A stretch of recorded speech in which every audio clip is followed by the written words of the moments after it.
Hey everybody, Ed's got the answers to last week's, what is it, from the shop. First of all, this was nail kegs, and you can still read on this one. It says common nails 16D. And just a quick thing on nails, this would be a railroad spike. And then way back when, nails were not like the nail of today, where you have the flat head and that type of thing. They were basically square. They really didn't have much of a point. Here's a smaller version of them, and they're just square, really no tops.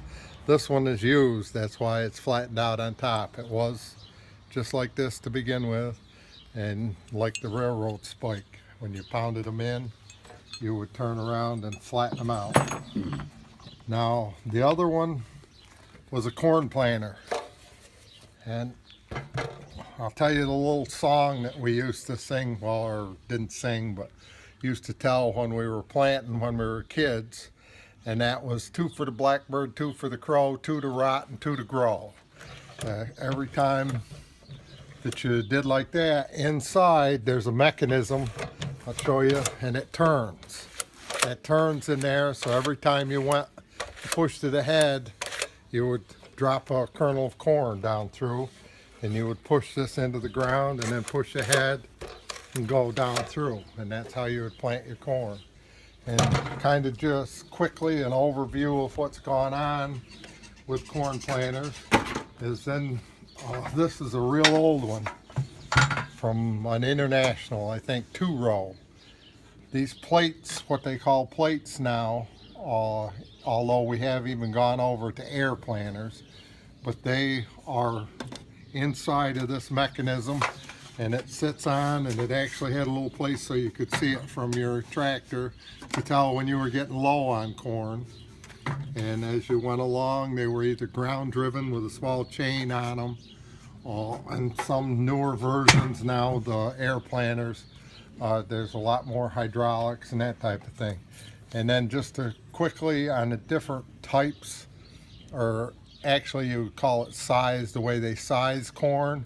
In your ear of corn, normally the kernels in the middle, which they would take, you take them off. These in here would be what they call flats. And then you get the kernels at the end, and they're more round. So you have, depending on what you buy, you'd have a different type of a plate. Like this plate here, if you can notice, is square across or rectangle. So you would take your kernels from the middle that would be, I know it's hard to see with my hands, but as this turned, they would fall into this slot, and then it turned around, and when it came to the similar area on your corn planter, it would drop it down the chute that would put it into the ground. And then you go over to the other ones, you can notice that they're more for the kernels that you would find on either end, or what you would call your rounds. Whoops. And one last thing is we have gone, like on the new 4-row planter that we've got, you don't have the metal corn hoppers. They've gone to this plexiglass, or not plexiglass, fiberglass. And they come in different shapes. This one actually is off the same planter this was, but was used for fertilizer. But they're basically made out of this type of material now, unless you get really up to date, and then everything is all made out of the fiberglass. And instead of using plates, they have what they call plateless planters today, where they use air, and instead of having these plates, they call it what they call fingers in there, and they uniformly put your seed in the ground so that you can plant it exactly the distance apart you want. And the last thing I wanted to say is that after I plant my rows of corn, just to estimate how much I've planted and whether my plates are doing what they should, is I will pace off 17 feet. Actually, it's supposed to be 17 feet 10 inches.